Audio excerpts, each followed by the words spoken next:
Bien, estamos entrando a la parte más importante de este capítulo. El capítulo se llama el cálculo de las probabilidades. Y todo lo que hemos visto hasta aquí, obviamente, nos sirve para hacer este cálculo. Fíjense, empezamos con lo que son los enfoques y definiciones de la probabilidad. Son tres los enfoques de la probabilidad que dan origen a tres definiciones diferentes, que son el enfoque clásico, el enfoque relativo y el enfoque subjetivo. Los tres son complementarios. Fíjense, la definición de probabilidad clásica se la calcula a priori. La definición de probabilidad por frecuencia relativa a posteriori. Y la definición de probabilidad subjetiva, bueno, es un poco diferente de las otras dos, porque las dos primeras definiciones son objetivas. Entonces, dentro de esta diapositiva tenemos palabras claves que deberíamos entender. Por ejemplo, enfoque. ¿Qué es un enfoque? En la materia, un enfoque es una forma de resolver un problema para el cálculo de probabilidades. Entonces, cuando decimos tres enfoques, son tres formas de resolver el tema de cálculo de probabilidades, ¿no? Y cuando decimos estos enfoques son complementarios, lo complementario tiene que ver que si no funciona el enfoque clásico, pues vaya a funcionar el enfoque de frecuencia relativa. Y si no funciona el enfoque de frecuencia relativa, va a funcionar el enfoque de probabilidad subjetiva. Teniendo estos tres enfoques, entonces es que nosotros podemos hacer definitivamente el cálculo de probabilidades, ¿no? Con uno de ellos siempre vamos a sacar un resultado. Otras palabras importantes son a priori y a posteriori. En los dos primeros enfoques, en el enfoque clásico, nos están diciendo la probabilidad en el enfoque clásico se calcula a priori. ¿A priori de qué? ¿Y qué significa a priori? Pues significa antes de. ¿Pero antes de qué? Antes de esto que ya conocemos, el experimento aleatorio. Antes de realizar el experimento aleatorio, yo puedo hacer el cálculo de la probabilidad. En cambio, en la definición de probabilidad por frecuencia relativa, es a posteriori. Y nuevamente es el experimento aleatorio el que nos dice, después de el experimento aleatorio, calculo la probabilidad, ¿no? Ahora, estos dos enfoques nos dicen son objetivos. ¿Qué quiere decir? Es que se trata de cosas que podemos tocar, que podemos contar, ¿no? En cambio, el tercer enfoque de probabilidad subjetivo. ¿Qué es lo subjetivo? Bueno, lo subjetivo es algo que no se puede tocar. Es algo que está dentro de las personas. Subjetivo es nuestro conocimiento, son nuestros pensamientos, son nuestros sentimientos. Eso es lo subjetivo que tiene una persona. Y especialmente el cálculo de probabilidad, en el enfoque subjetivo, utiliza el conocimiento y la justificación para poder dar un valor de probabilidad. Pero ¿qué es una probabilidad? Finalmente, ¿cómo usamos las probabilidades? Pues muchos administradores, muchos ingenieros comerciales tienen que tomar decisiones en momentos importantes dentro del desarrollo de una empresa.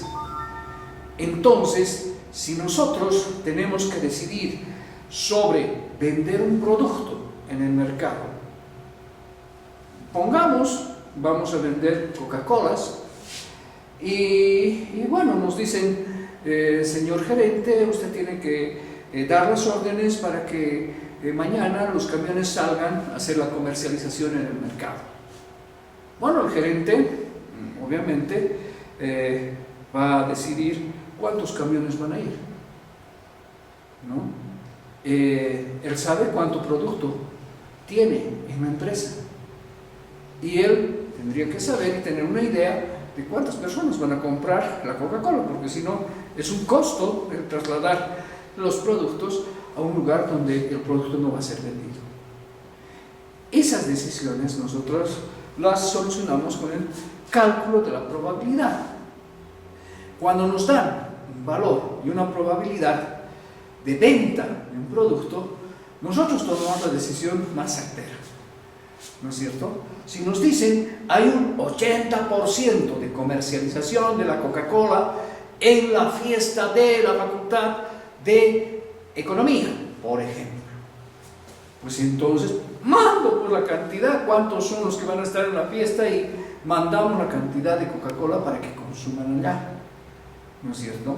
Pero si nos avisan, oigan, no solamente va a estar la Coca-Cola, va a estar la Pepsi-Cola, entonces, y ahora hay que saber, ¿y cuántos consumen Pepsi-Cola y cuántos Coca-Cola, ¿no?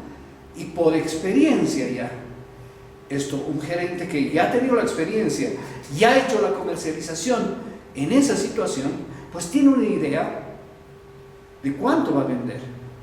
Tal vez un 50%, pero esto es un estudio de mercado que normalmente lo estamos revisando día tras día en la empresa. Vemos cuánto se ha vendido, dónde se ha vendido y en qué ocasiones está saliendo con mayor fluidez nuestro producto. Entonces, él puede decir, bueno, el otro producto está con un precio un poco menor. Entonces nosotros vamos a llevar no una cantidad muy grande, sino un 50% de producto para esa fiesta. Y nos proveemos con algo más para ver si puede salir. Pero se estima que es un 50% lo que vamos a vender. Y si no se vende, pues vamos a generar pérdidas. Entonces, estos valores porcentuales son los valores que nos orientan para tomar decisiones. Y esos son los valores de probabilidad. Ahora, vamos a entrar a la definición de probabilidad clásica o a priori. Vamos a ver en la siguiente diapositiva la definición de la probabilidad clásica. Y vamos a encontrar, obviamente, muchos de los conceptos básicos que ya hemos analizado. Fíjense, la probabilidad de un evento es la razón entre el número de casos o elementos favorables y el número total de casos o elementos posibles, siempre que nada obligue a creer que alguno de estos sucesos deba tener preferencia a los demás, lo que hace que todos sean igualmente posibles. Fíjense, abajo tenemos mucho más los conceptos que ya conocemos. Según la definición, dice, el número de elementos de omega es n, y omega sabemos que es el espacio muestral, y el número de elementos del evento A es n subíndice A, ¿no? Ahora, para calcular la probabilidad, denotaremos por este símbolo P y entre corchetes A el cálculo de la probabilidad para el evento A. ¿A qué es igual esto? Pues a lo que hemos dicho, número de elementos que tiene el evento A sobre número de elementos que tiene el espacio muestral, ¿no? En la siguiente diapositiva podemos ver esta fórmula que hemos anotado, pero también mencionando que el numerador es el número de casos favorables al evento y el denominador es el número de casos posibles, es decir, el número de elementos que tiene el espacio muestral. Y si hablamos de espacio muestral, obviamente va a tomar mucha importancia el experimento del que estemos hablando. Pongamos que el experimento es lanzamiento de un dado.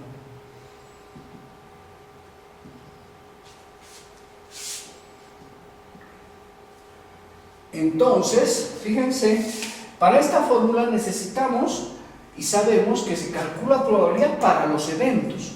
Entonces, tenemos el espacio muestral del lanzamiento de un dado que tiene los elementos 1, 2, 3, 4, 5 y 6.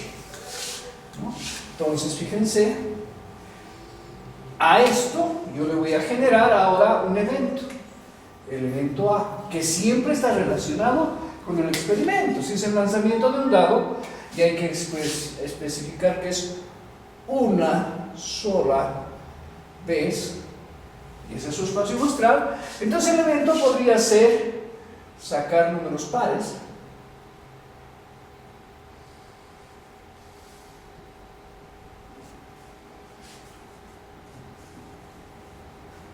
En el experimento aleatorio, ¿no? Y el evento A, en este caso, A tendría los elementos 2, 4, 6.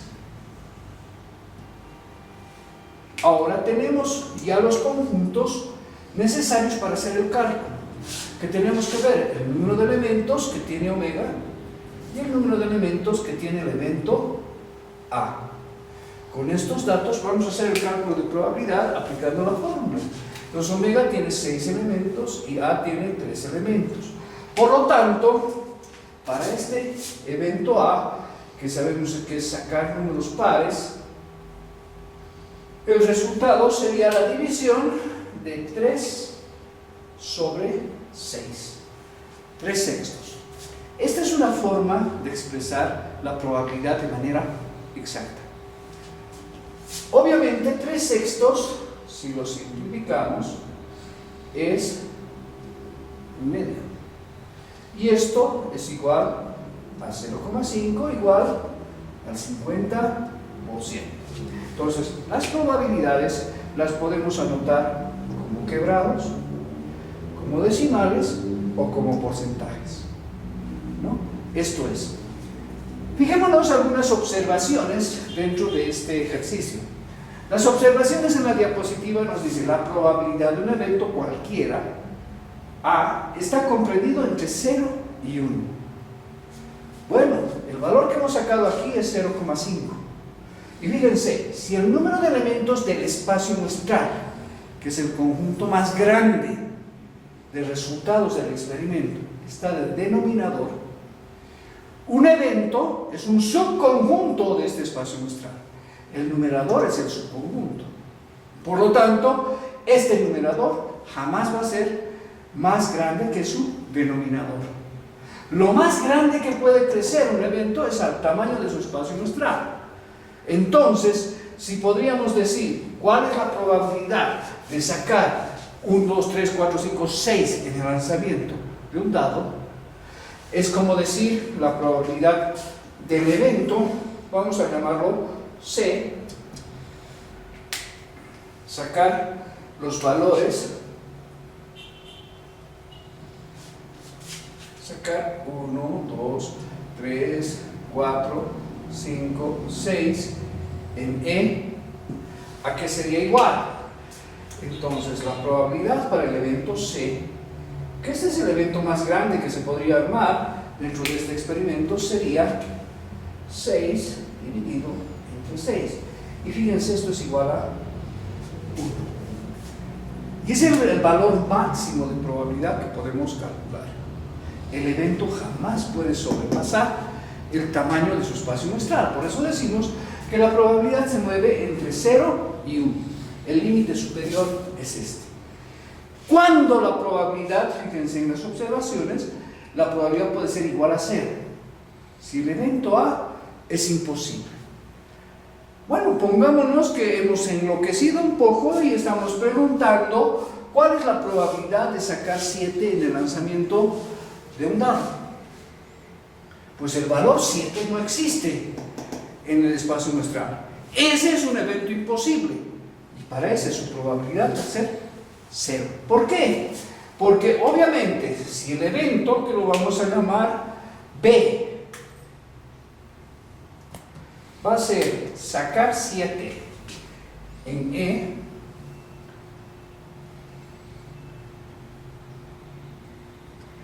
entonces la probabilidad de B va a ser de esta manera, ¿no? Nos diría, oiga, el número de elementos para el evento dentro de este espacio muestral es 0, porque no hay el valor 7. Y esto dividido entre el número de elementos del espacio muestral, que es 6. Y esto es igual a 0, porque 0 por 6 es 0. En ese caso la probabilidad es 0, cuando el evento es imposible, ¿no? Ese es el límite inferior que tenemos de este intervalo. Entonces las probabilidades cumplen siempre. Este es un axioma de la probabilidad. Es una verdad irrefutable. Eso es un axioma hablando matemáticamente. Bueno, y la observación 4 nos dice, puesto que todos los elementos de omega son igualmente probables en su cálculo, y hemos dicho, acuérdense, que los elementos de un conjunto los podemos representar por la letra W sub I minúscula. ¿Qué es W sub I? Pues puede esta I ir desde 1 hasta N.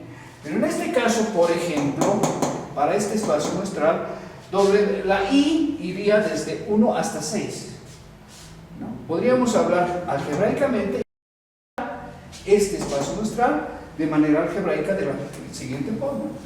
Omega tendría los elementos que representen esto, sería W1, W2, W3, W4, W5 y W6.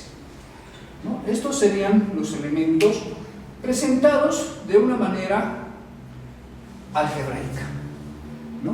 Este es el mismo espacio muestral de aquí, solo que lo estoy representando de manera general.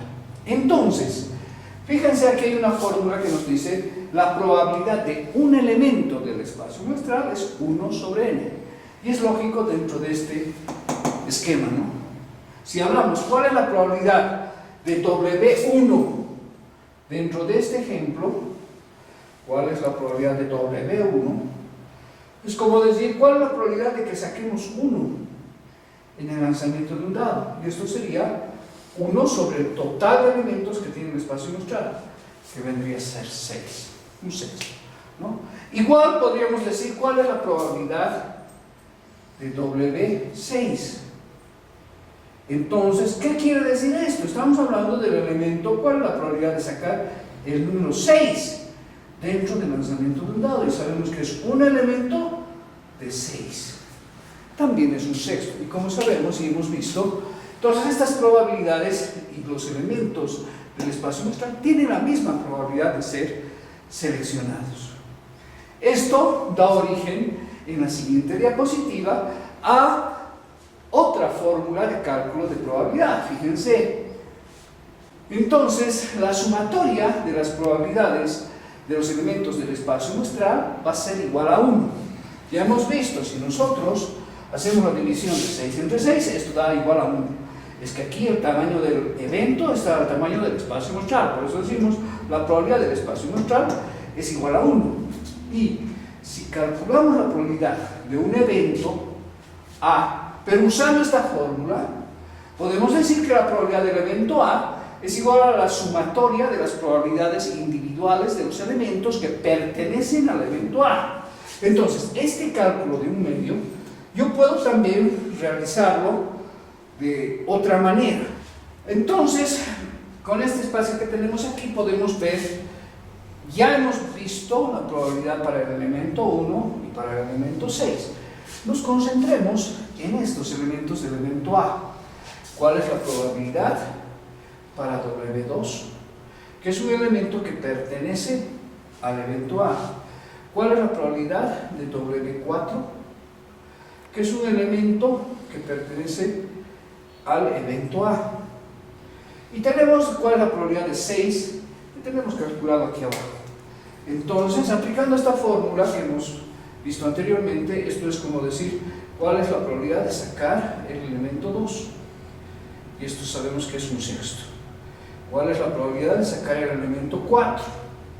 Y esto también estamos viendo que es igual a un sexto. Entonces, teniendo las probabilidades de estos elementos del elemento A, puedo calcular la probabilidad de A como la sumatoria de esas probabilidades individuales, es decir, un sexto para 2, más un sexto para 4, más un sexto para 6.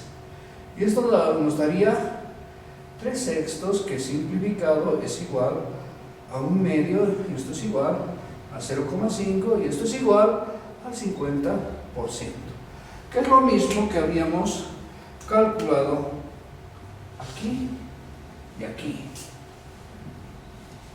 ¿no? Tendríamos exactamente el mismo resultado. Entonces tenemos dos formas en el enfoque clásico de hacer el cálculo de probabilidades.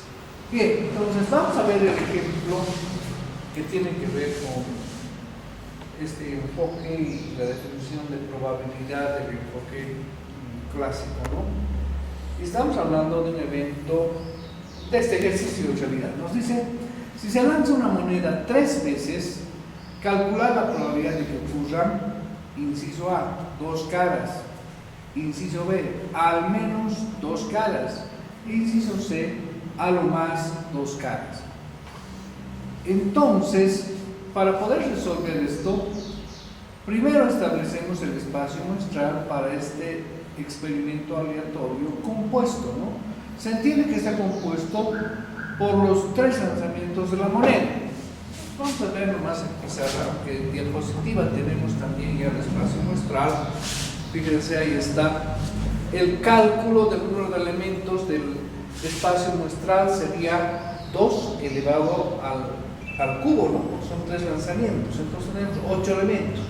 Y ahí tenemos el espacio muestral, fíjense, están 1, 2, 3, 4, 5, 6, 7 y 8 elementos. Ahora, en estos 8 elementos, veamos qué nos dice el ejemplo. Nos dice calcular la probabilidad de que en el inciso A ocurran 2 caras, ¿no? 2 caras. Entonces, el evento A, lo vamos a llamar así con mayúsculas, sacar sería 2 caras en el experimento, que es lanzar la moneda 3 veces. Entonces, el evento A, si nosotros lo escribimos, sacar 2 caras exactamente implica los elementos cara, cara, sello, sello, cara, cara, cara, sello, cara, y listo. Estos serían los 3 elementos en los que, si nos fijamos en el espacio muestral, han salido 2 caras en este experimento, ¿no? Son 3 elementos. Entonces, la probabilidad del elemento A, sabemos por fórmula que es el número de elementos del evento A sobre el número de elementos del espacio muestral. Esto sería 3 octavos, ¿verdad? 3 octavos. Que podríamos transformarlo también, obviamente, en decimales. Entonces estamos hablando de un 37.5% de probabilidad de que salgan 2 caras en el lanzamiento de la moneda 3 veces, ¿no? Visto simultáneamente. Para el inciso B nos está diciendo al menos 2 caras, al menos 2 caras. Entonces, el evento B va a ser sacar,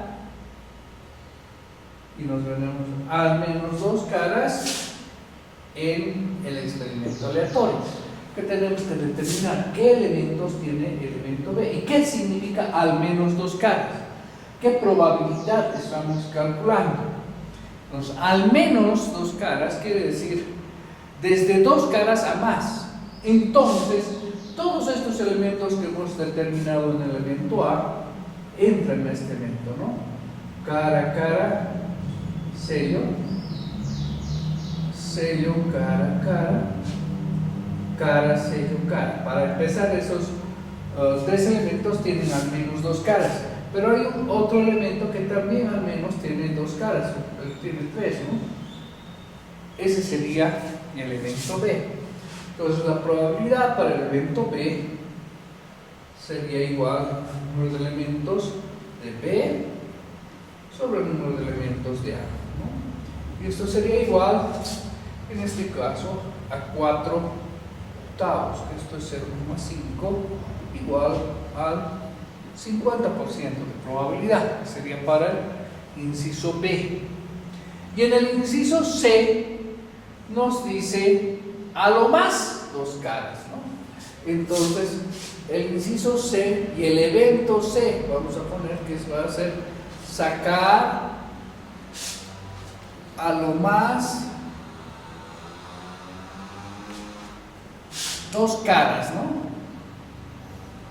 En el experimento aleatorio.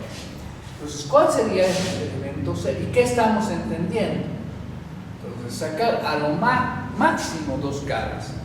Entonces, en esto tendríamos que incluir elementos que puedan tener cero caras, como sello, sello, sello. Ese es el elemento que tiene cero caras.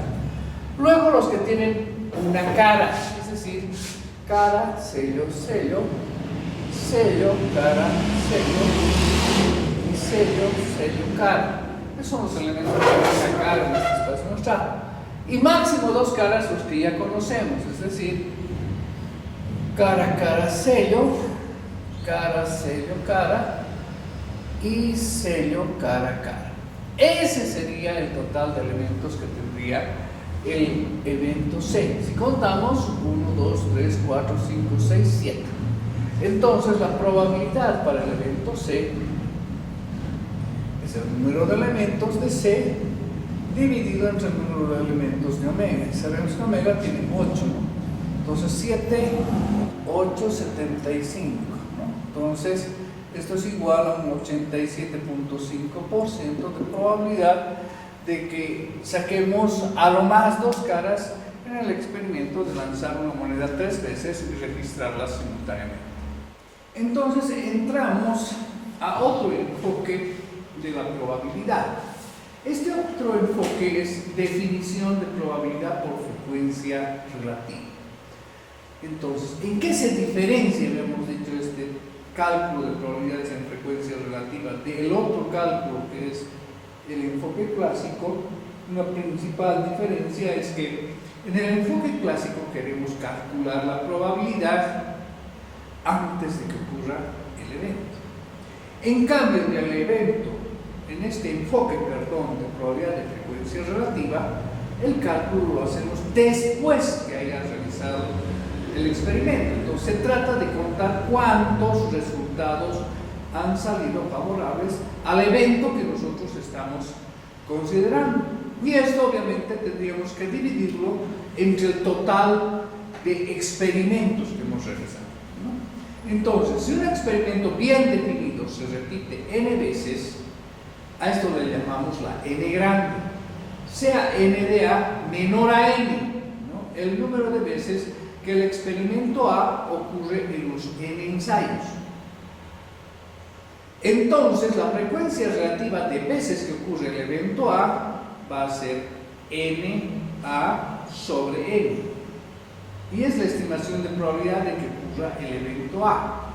Es decir, la probabilidad de A es igual a N A sobre N, ¿no?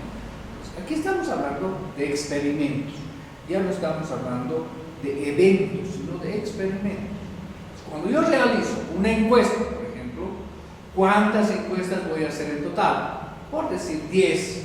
Y de esas 10, ¿cuántas me han respondido a mi pregunta, que era mi experimento?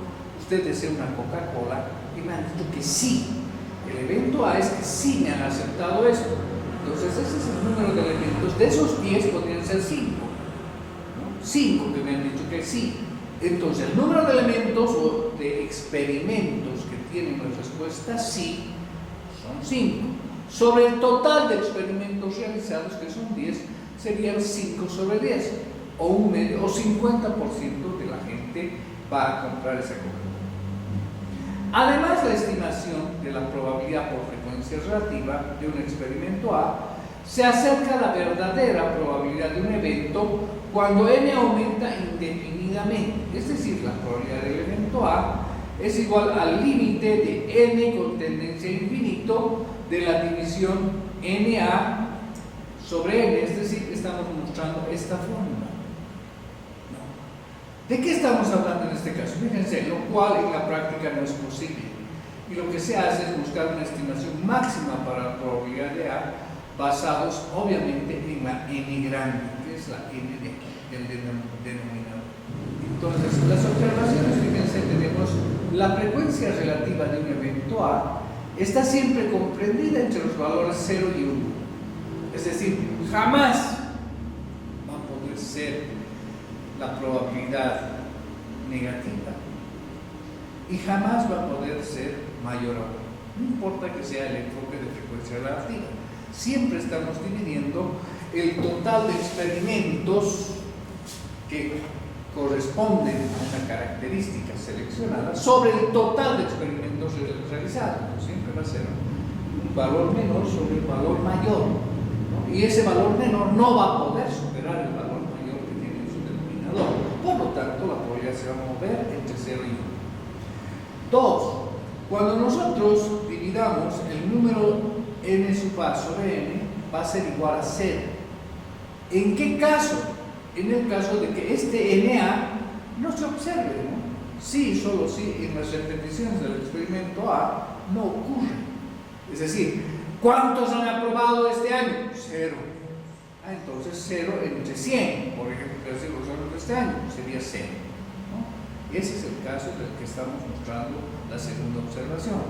Por lo tanto, la probabilidad de A va a ser igual a 0 si, solo si A no ocurre en las n repeticiones del experimento. Es decir, nadie prueba, ¿no? En ese caso, por ejemplo. Tercero, ¿cuándo va a ser igual a 1 esta relación? Cuando n de A sea igual a n, pues, ¿no? Es decir, el evento ha crecido tanto que ha igualado al total de elementos que tiene el total de experimentos realizados. Entonces, si decimos los alumnos son 50 y de esos 50 alumnos han aprobado los 50, estamos dividiendo 50 entre 50 y eso es igual a 1, ¿no? Ese es el caso a lo que se llama el evento seguro, ¿no? Entonces, esto pasa solo si el evento A ocurre en las n repeticiones del experimento, ¿no? En particular, el n, fíjense, este n de arriba es igual al de omega sobre el total de elementos de omega, eso da 1. El evento ha crecido hasta tener el número de elementos de omega. Por lo tanto, la probabilidad del elemento A va a ser igual a 1 si y solo si A ocurre en todas las repeticiones del experimento. El ejemplo 58, ¿no? Luego entramos a lo que es un ejemplo. Y este ejemplo es la distribución de los miembros de partidos políticos. Estos ya son datos obviamente repetidos. Los partidos son A, B, C, D, E y F. Tendríamos en total 6 partidos. Y para cada partido hemos registrado ya el número total de militantes. Entonces, el total de militantes se puede decir que es para el partido A 105, para el B 100, para el C 70, para el D 45, para el E 40, para el F 15. Esto es lo que hemos obtenido después de preguntarle, oiga señor, ¿a qué partido pertenece usted? ¿O es militante usted? Entonces ahí tenemos esos datos. Por otro lado, hemos registrado el género de nuestros entrevistados o encuestados, ¿no? Entonces, vemos que en el partido A hay 15 mujeres, en el B 20 mujeres, en el C 5 mujeres, en el D 10 mujeres, en el E 3 mujeres y en el F 2 mujeres. Y hemos registrado una bimestra. Luego el ejercicio nos dice cuál es la probabilidad que un miembro seleccionado aleatoriamente sea mujer. En el inciso A. En el inciso B, pertenezca al partido B. En el inciso C, sea un hombre miembro del partido C. Entonces, fíjense, ya tenemos prácticamente los datos puestos, ¿no? Vamos a ver los incisos ahora un poquito en la pizarra. El inciso A nos dice la probabilidad de que la persona seleccionada sea mujer, ¿no? Vamos a llamar al elemento A la persona seleccionada sea mujer. Entonces, ¿qué tenemos que ver aquí? ¿Cuál es la NA y cuál es la N grande? Entonces, la N grande la definimos sumando el total de militantes de todos los partidos. Tendríamos 105 más 100, 205 más 70, 275. 275 más 45, tendríamos 280, 90, 320 más 40, tendríamos 360 más 15, 375. Ese sería el total de militantes. Ahora, NA para el elemento A es que la persona seleccionada sea mujer. Entonces tenemos también militantes mujeres de todos los partidos. Podemos sumar. Tendríamos 15 más 5, 20 más 20, 40, 50, 53, 55. Entonces el cálculo para el inciso A, la probabilidad para el elemento A, sería igual a 55 dividido entre 365. 67, ¿no? Y esto sería igual, entonces, a un 14.67% de probabilidad de que la persona seleccionada sea mujer, ¿no? Entendiendo que ya estamos trabajando con resultados. Para el inciso B, tendríamos pertenezca al partido B. Entonces, elemento B, la persona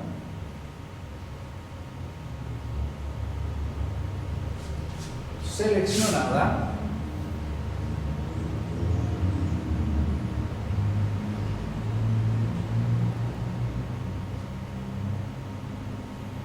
pertenece al partido B. Entonces tenemos un N de B, que es la persona seleccionada, es del partido B. Entonces, ¿cuántos militantes tenemos en el partido B? El total de militantes es 100, contando hombres y mujeres. El total de militantes de todos los partidos, que es la N grande, hemos calculado 375. Entonces la probabilidad de B va a ser igual al número de elementos de B sobre N. Esto sería como decir 100 dividido entre 375, 267. Y esto es igual a un 26.7% de probabilidad de que la persona seleccionada sea del partido B. Tendríamos el inciso C, sea un hombre miembro del partido C, ¿no? Entonces el elemento C nos dice la persona seleccionada es un miembro hombre, es un militante hombre del partido C. Entonces, ¿qué tenemos que hacer? Si vemos la diapositiva, el total de militantes del partido C, ¿no? El total de militantes